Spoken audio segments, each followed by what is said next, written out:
About Israel in the New Testament. About Israel and the New In the New Testament. Number one, the last state is worse than the first.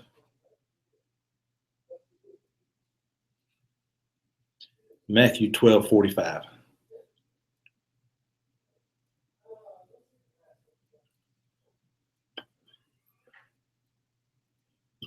Number two, the nation taken from the Jews and given to another.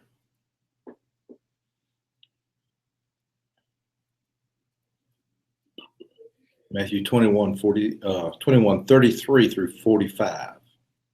No, that's right. Matthew 21:43. Just 43. Uh-huh.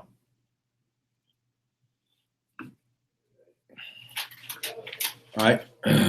Number three, All right. national crime and national punishment equal death.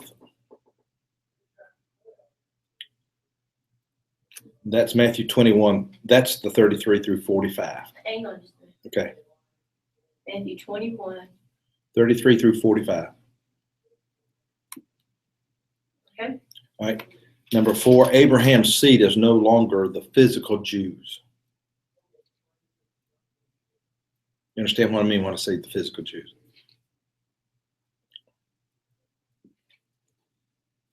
Okay. Galatians 3:28-29. You could write 26 through 29 if you want to. Number five, Israel today is not of Abraham's flesh, but of his faith. Israel today is not of Abraham's flesh, but his faith. All right. Romans 4:16. Okay. Christian Gentiles are God's Jews.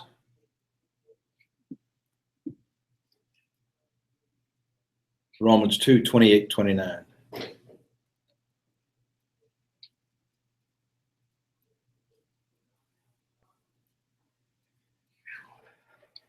All right. Number seven,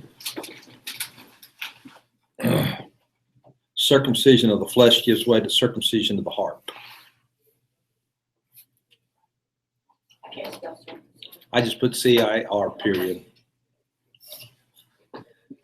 Flesh gives way to circumcision of heart. Colossians 2:11 and 12.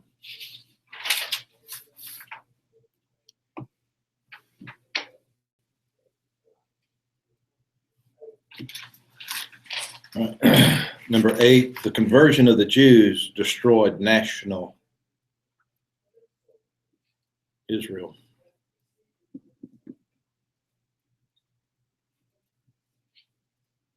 Really destroyed the nation too. Ephesians 2:16, Galatians 6:15.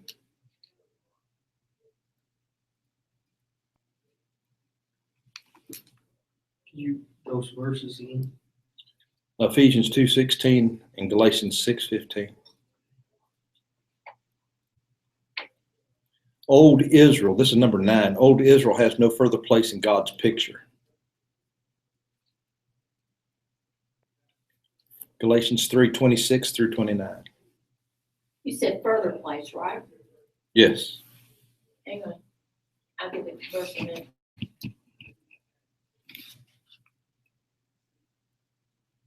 Verses Galatians, 6.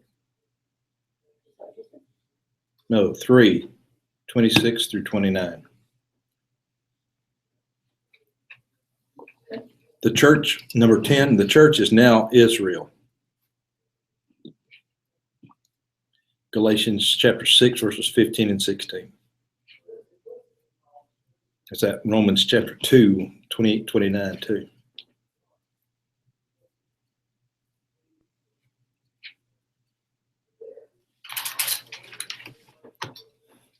Number 11, Paul renounced Paul renounced Jewish national for Christ. And that's talking about the national religion of Jews. And we may mention this in our other class, Philippians chapter 3, verses 2 through 8.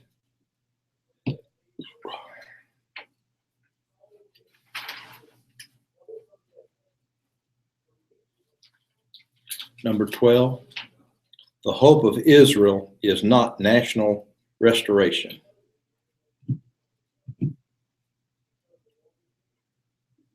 Acts chapter 26, 6 through 7,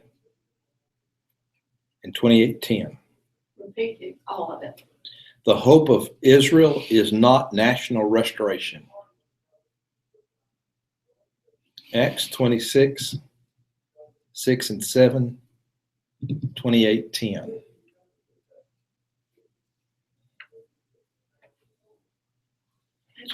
Justin, do you have God's prophetic word? Boy Wallace? I do. Okay. On premillennialism, that is one of the most excellent books that you could find. Okay. And he'll mention some of these things that we're going to mention in chapters 38, 39 of the book of Ezekiel. Some of this comes from him. Okay. That I gave out. Some of that 12 things right there gave. Did he write a book on the intertestament times? No. I've got another one that I've been reading recently, and I want to say it was one of his. I can't remember. I have all of his, I think I have all of his works, but you can buy it on CD now. You don't have to buy it live. All right, I'm going to talk about 38 and 39. And what I want to give you is, because 38 and 39, I'm going to give you kind of an introduction to those two chapters, and then we're going to go into talk about them. These are 7 oracles. 7 times you're going to find, "Thus saith the Lord."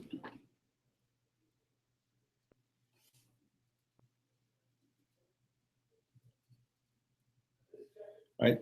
Chapter 38, I'm going to give you those 7 times. Chapter 38, 3 through 9.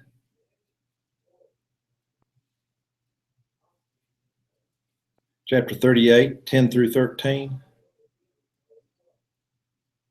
Chapter 38, 14 through 16. 38, 17 through 23. Chapter 39, 1 through 16. 39, 17 through 24. And 39, 25 through 29.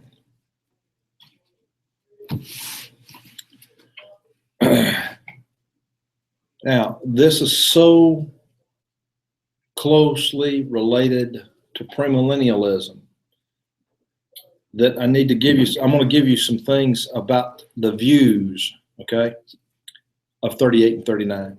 Views of 38. 39, yes. And this is how people interpret these 2 chapters. Then we'll talk about 40, and we're going to do the same thing with 40. There's the historical. I'm going to give you 4 different viewpoints, but underneath that, don't list 1, 2, 3, 4, because I'm going to give you some subpoints underneath each one of them, okay? Number 1 is historical. Gog, that's G-O-G, is a general of the future.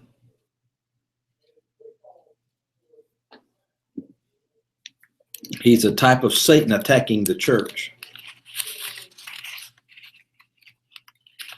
Daniel chapter 9, or Daniel chapter 8, 9 through 12,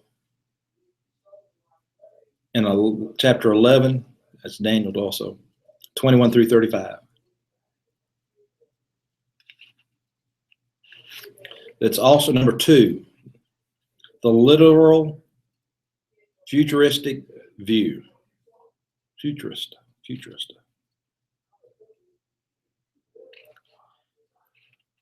Number 1 underneath that one. So give me, or A, however you want to do it. I did it. Is not yet occurred. It will occur. That's their ideas. Number 2, the final invasion of Israel by a coalition of nations after the millennium. Wow. Final invasion of Jerusalem, Of Israel of Israel. by a coalition of nations after the millennium.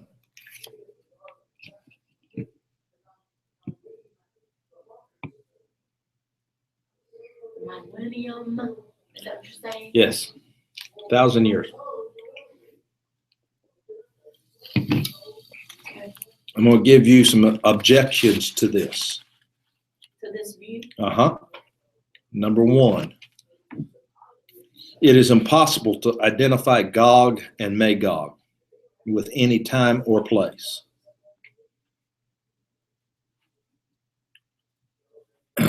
That's, to me, is a key point.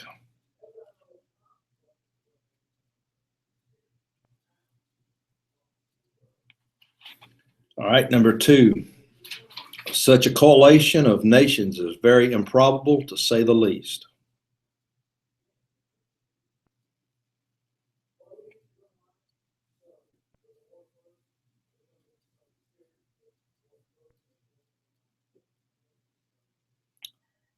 Number 3, if you're up with me.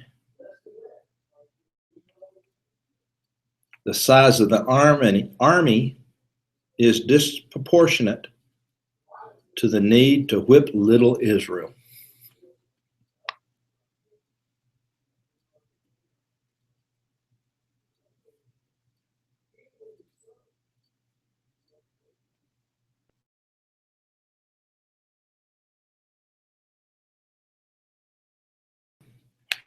And I'm going to give you 2 things of this. Let's see. No, 3 things underneath this. 3 things. When you read these 2 chapters, you're going to find out about 7 months. 7 months to kill the soldiers. There's 300 million dead soldiers. 300 million dead soldiers. I don't understand. 7 months to kill the soldiers. Yeah. How much? 300 million. It would take that long to kill. You have to read the chapter to find. Okay. All right. Number 2, disease and pestilence would wipe out the rest.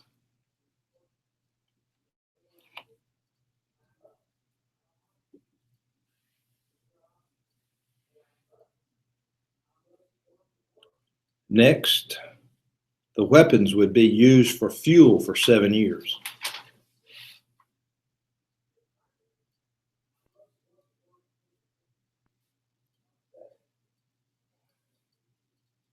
This is still under this number 4 objection. Yes. Okay. And the last one underneath that would be the gross death. So many inconsistently with the Messianic age.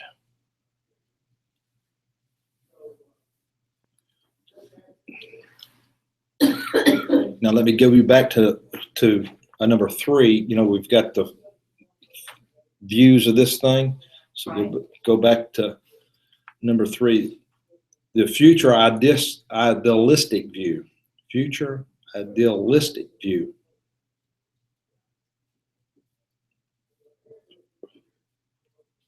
Number 1 underneath that, God's people face terrible enemies.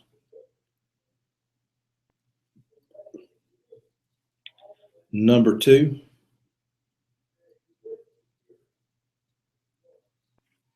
the final battle between good and evil.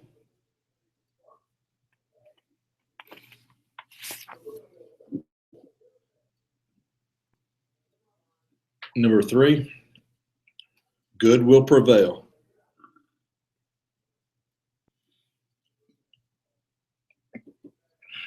Then go back out to number 4. This is the 4th view. There's the parabolic, prophetic parable view. Wow. Parabolic, prophetic. Sounds like a disease. I think it's more of a parable type view. It's a parable. Underneath this, truth is presented, but no time or place is given.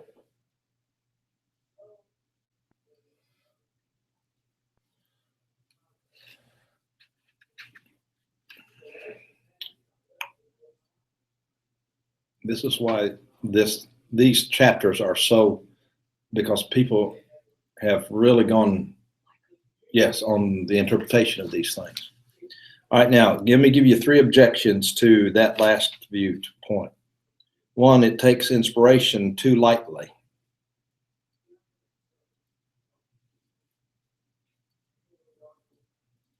God always has something important in mind.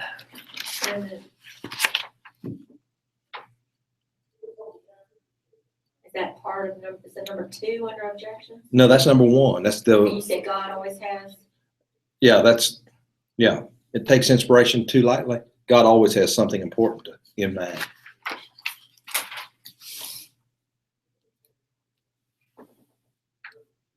Number 2, underneath it, fails to have any meaning about the restoration, and that's restoring Israel. Fails to have any what? Any meaning about the restoration, and I think that's what these chapters are talking about. Giving hope to Israel, coming back from captivity. And number 3, it does not agree with Revelation 20 and verse 8 or 9, Gog and Magog.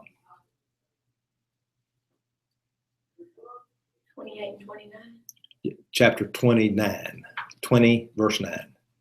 Oh, okay. You can't get that many chapters in Revelation. I didn't think so. I thought it was only 22. All right. Now, let me give you a 5th point. It's not really a viewpoint, but let me give you something, and I have this as number 5. We cannot press Ezekiel's vision too far. Don't make it fit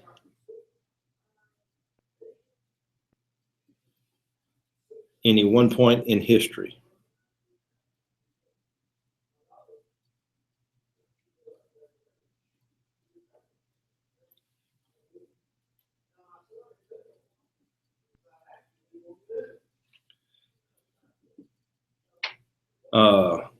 The purpose of these chapters, I told you before, the purpose is to encourage,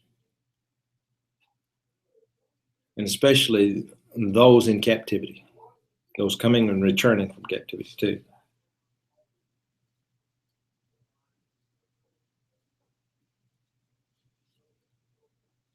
It would encourage them also to turn from idols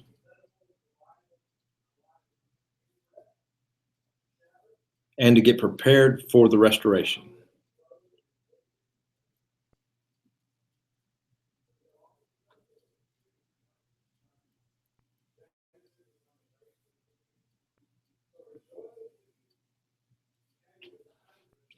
And I think this is true when you're studying your parables, when you're studying these things, the broad general principles, okay, are applied. It is not intended for the small details to be interpreted.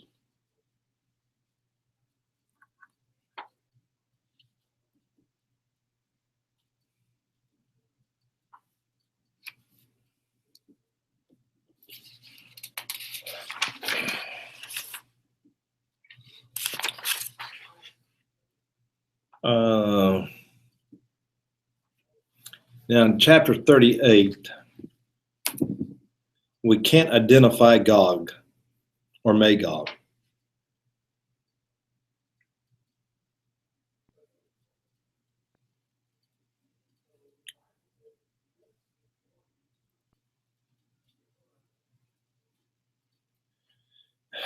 There's just, in verse 4, it says you look into the jaws, and this is figuratively speaking.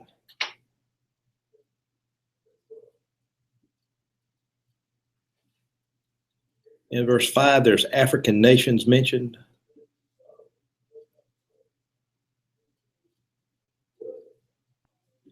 I'm trying to sum this up. Just verse 14, God's enemy of God's people. What verse? 14. Enemies of God's people? Yes. This is the forces of evil rather than a specific people.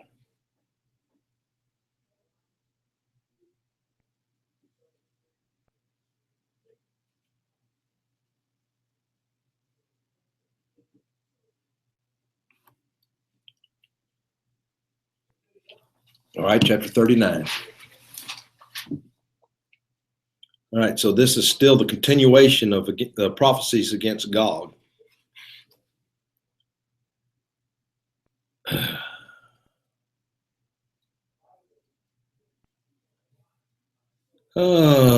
Look at verse 9. It says the fires of the weapons, and that's for 7 years. They're burning their weapons. We talked about that earlier.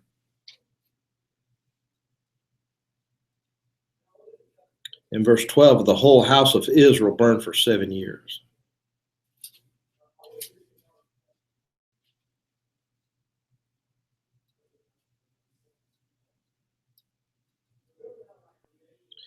In verse 29, bless them. He will pour out his spirit on them. Malachi chapter 3, verse 10. Which verse? Malachi 3:10. 29. He will bless them.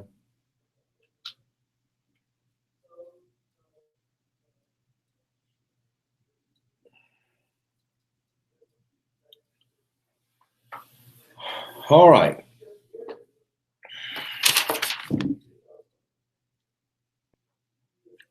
Chapters 40 through 48.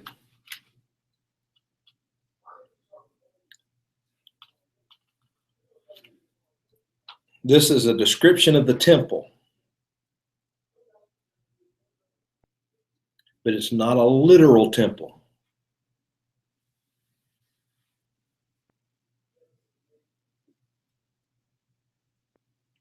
And I think it has to refer to the great and glorious return.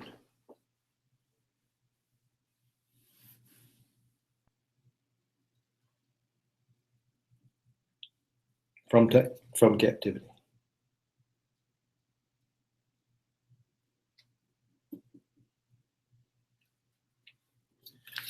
Let me give you some views, kind of like what we did before, give you some different views of this. And this is, again, going to be kind of a premillennialist type situation when you get into this. Yeah. All right, number one is the literal prophetic.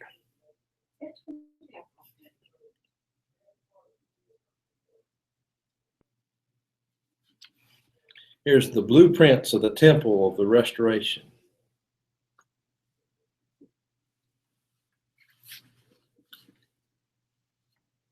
But there's no such thing in Ezra.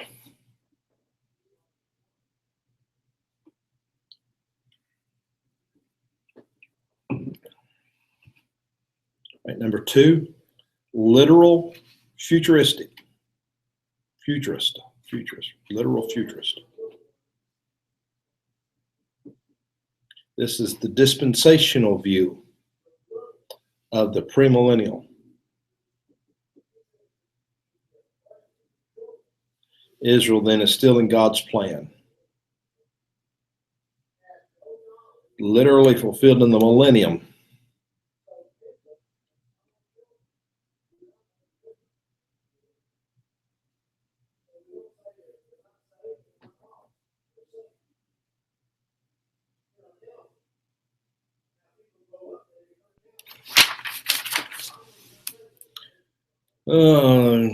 Objections to these views. Okay, now I've got another view. Let me give you this. Is this objections only number 2 or both 1 and 2? Well, let me give you this other view, and then I'll come back to the objections. Okay. I'm sorry. I figured I'd do that once I did this. All right, number 3 under the views. This is the symbolic Christian view. And what that is saying, the church of the gospel age, the church in heaven and in earth as well. The church of the gospel age is? No, that's that's 1, and then 2, church in heaven and in earth.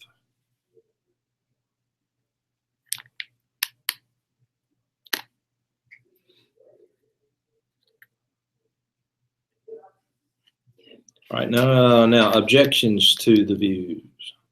Number 1, I have 5 of these, so don't.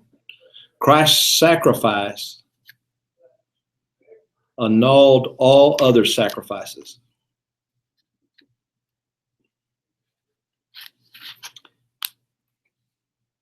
Hebrews 10 verses 1 through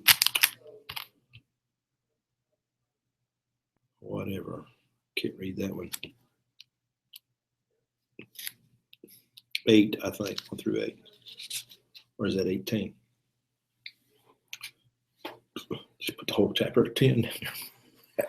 You get, Read the book. yeah, read the book. Genesis to- Well, really, if you get all the sacrifices of Christ summed up, you look at all those sacrifices under the Old Testament. They pointed toward They Christ. pointed to that one sacrifice of Christ. All the burnt offerings, the sin offering, the trespass offering, all of that. Okay. So that's why it says he annuls all. All right. Number 2, Paul argues that the Old Testament sacrificial system is abolished.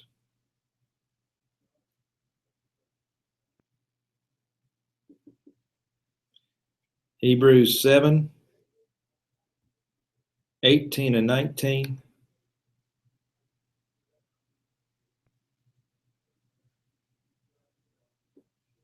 And then chapter 9, 6 through 10.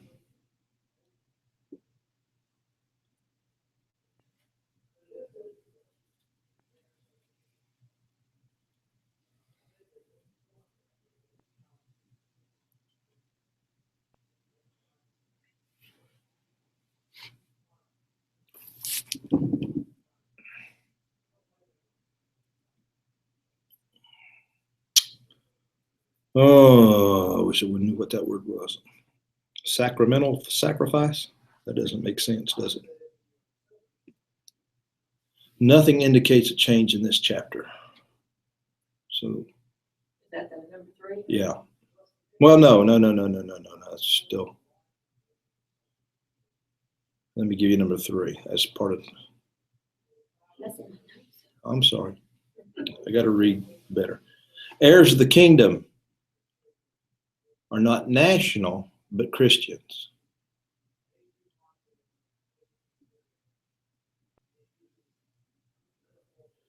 Matthew 21:43. Romans 2:28-29. Can you give those verses one more time? Matthew 21:43. Romans 2:28-29. Galatians 6:16. And 1 Peter 2:19.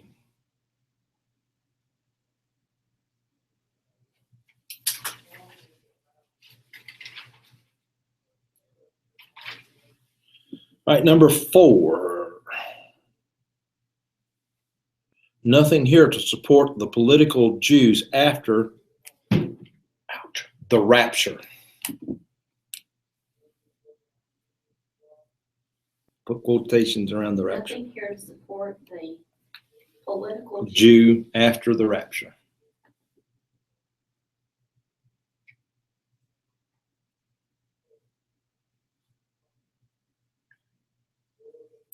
Again, you really need to read this section because he talks about the temple and how it's a grand and glorious temple, what Ezekiel's see. All right, number 5, God's temple now is the church.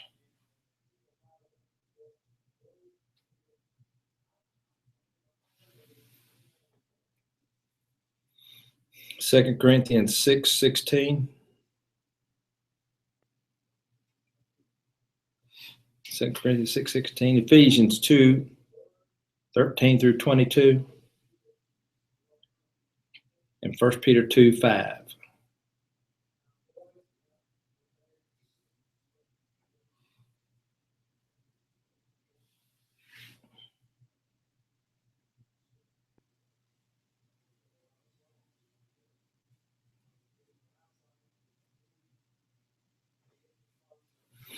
All right, this new temple then, and he gives a minute description of it.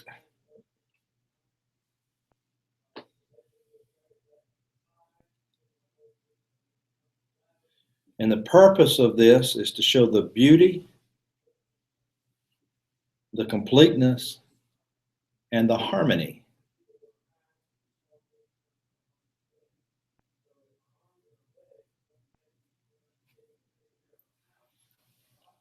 It can apply to the church in the following ways: as God's temple.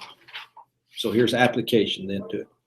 Ephesians 2:19 through 20, we've talked about that one, and then 1 Peter chapter 2, verses 5 through 9. 1 Peter 2. 1 Peter 2, 5 through 9, that's right. It talks about your royal priesthood, and then also, you know. All right, number one, the church is planned by God's wisdom. Ephesians 3:10, the manifold wisdom of God.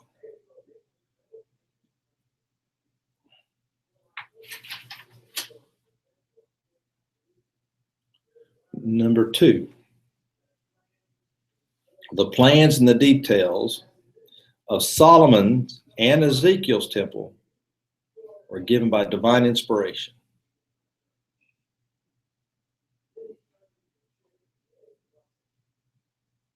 The same is true of the New Testament temple, the church.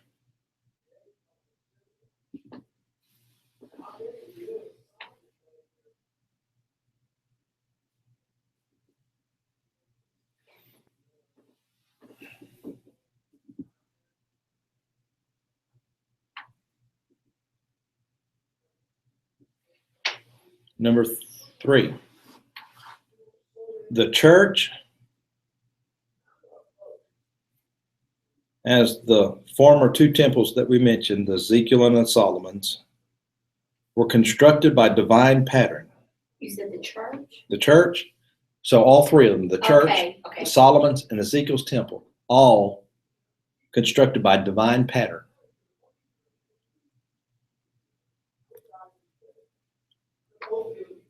Hebrews 8:5.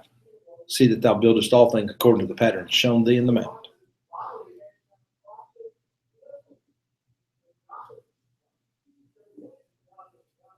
What's that verse again? Hebrews You 8:5. said constructed by divine pattern. Mm-hmm. So God had a pattern for, really you go back to the tabernacle, but the tabernacle and the temple were built on the same pattern. And though here is then this, and so all three of them had a divine pattern. So did the ark. Yes. Well, that's part of the, see, the ark is in the temple.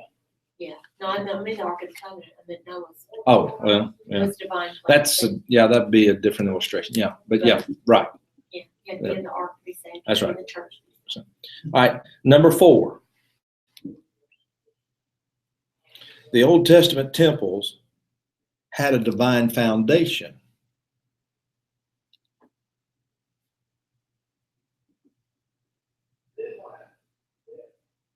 As does the New Testament temple, the church.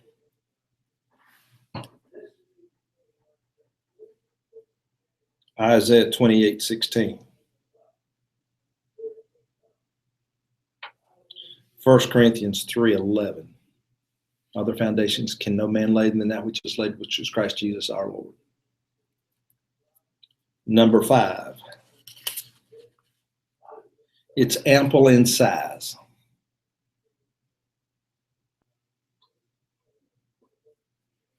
Matthew 28:19. All the world. Mark 16:15 and 16. Every creature. All is inclusive for the church. Number six. This the worshipers are cleansed in both. Well, in all three, but just the temples and the.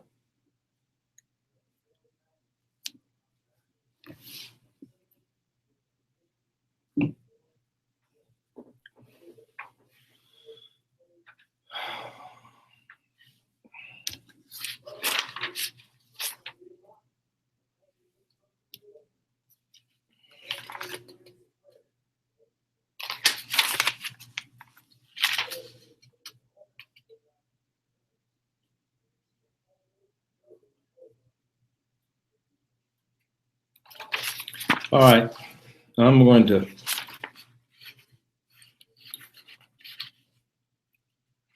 I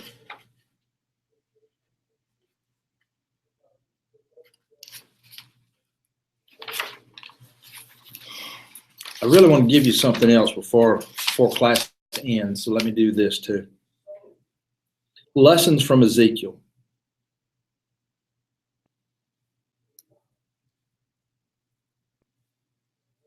Number 1, appeals to the preacher in 3:18 and 33. And that's of every generation. Those are the watchman chapters. You know, watchmen, what of the night? And we need to be sounding the warning, watching out.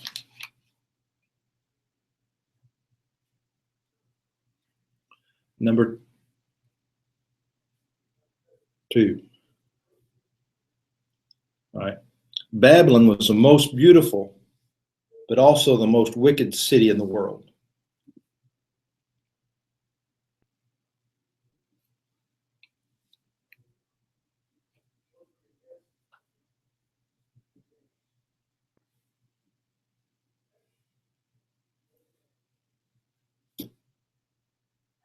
Number 3, conditions of the exiles.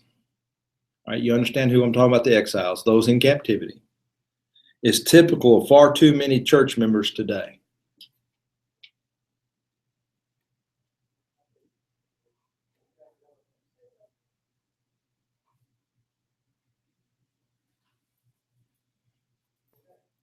Number 4,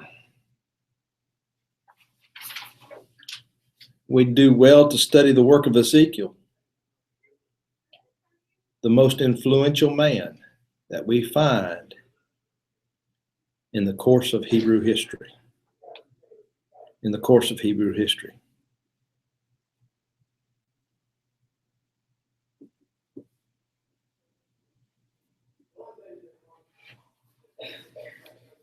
Point number 5. Ezekiel was his own type of preacher.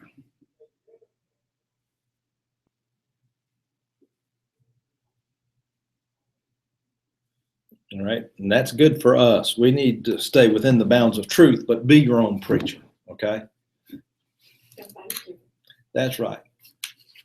I mean, you can learn something from the other preachers, and you might want to say, well, I like his style, I like his speed, or whatever. Then you can try to, but be your own preacher. And I still have to work on that myself. Number 6. I have that same problem. I get to listen to Franklin Camp Yes. after over and over and over again, and I catch myself. Sounded just like, yeah. At the end. I understand that. He does 'Cause because he he- loves Franklin. I do. You know, Franklin Camp came from his hometown. Oh, wow. And the Clarks went to Clark and preached in the Yeah. church he grew up in. They're all from Munford, yeah. All from Munford, Alabama. All right, number 6. Ezekiel's rich in spiritual truth that strike with force upon the hearts of men. Now repeat that. All right, Got spiritual truths that strike with force upon the hearts of men.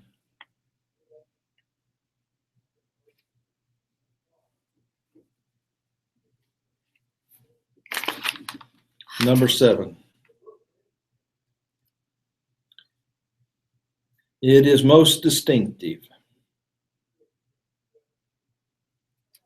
It has a moral responsibility for everyone. That's one, right? Yeah. As a responsibility of the preacher and as a responsibility of the hearer.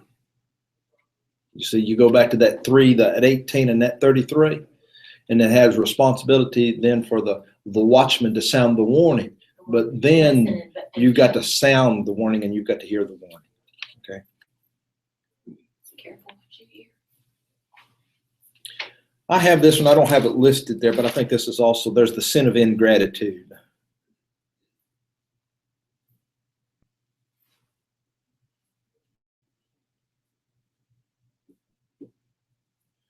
And I think this one also. There's a need for a new heart in spiritual Israel.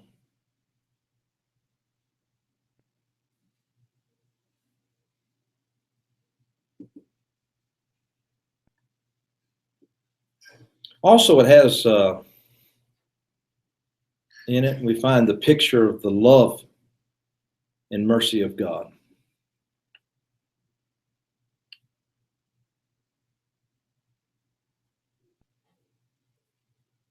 Also his long suffering. Yes. The theme, and if you read the book, and I think if you read it carefully, you would say that ye may know. The theme would be ye may know. The theme of Ezekiel would be that ye may know. And you could even expand on that, even look closer at it, that you may know that I am Jehovah. Because how many times does he go and use that? And I'd be interesting to look that up to see how many times he uses that phrase, that ye may know that I am Jehovah. And so, yes, well, or the Lord, it all depends on which translation you're using. That's probably said many times throughout the Old Testament. When Moses, like in Deuteronomy, you may know that it's God. Okay. Now, let me go back and give you, Justin, and let you catch up on those first things that I gave when you were. Can you read my Bible? How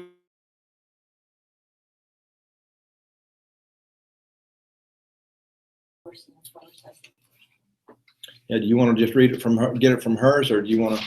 I See can if you can read my I can notes. copy hers. Okay.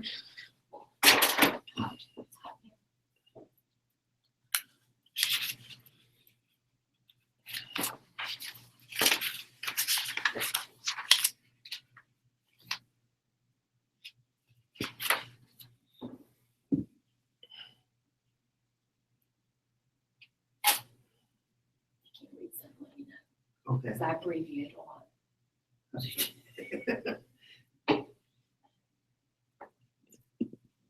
Also, if you work out, figure out if you'll notice. Yeah, Misty, when we're making a list out, she'll be like, how do you spell that? I'm like, spell it the way it sounds. I can get it from that. Mm-hmm. That's why I definitely. Like me, Hebrews is usually HB or HEB, depends on how fast I'm writing. Israel's IS. Yes. Church is CH. That could be Isaiah, though. IS. Depends on the context, my dear. Don't you know about context? We usually write Israel out first, and then it's IS after that. You know, it's Christian CHR.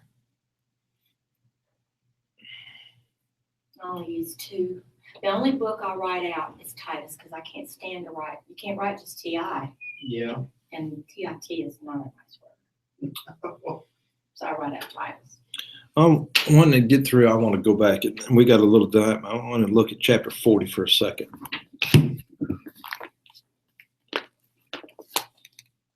I'm not going to look too much there, but we want to look at something.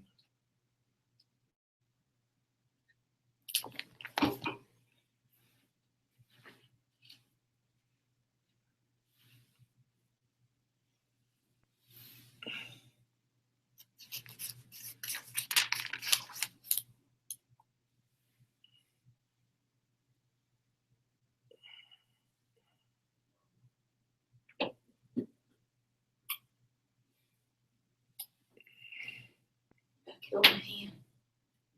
Well, we had a lot of. Well, I'm having the same trouble with my right hand that I'm having with my left hand. So last few nights I've had to put the old arthritis gel on my hands. And I think my back was hurting more, not from exercising, but from moving furniture. I moved all the furniture except the couch. My mom used to move the furniture in her house to where you never knew where the couch would be when you got home from school. That's my mother. She My liked mother, to yeah. rearrange. Well, Mother couldn't arrange the because our house never had enough room for every, it was like one or two things she might make. I tell you what, she used to rearrange her kitchen. I would go in, I couldn't find the plates, couldn't find them. All right, did you get all that? I got, All yeah. right, now I'm going to look at something for a minute, because look at chapter 40 and verse 5 for a minute.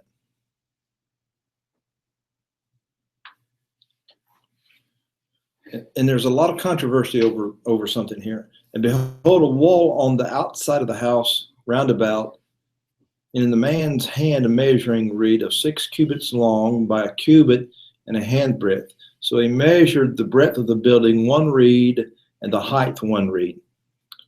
Let me see. A measuring reed, 6 cubits long.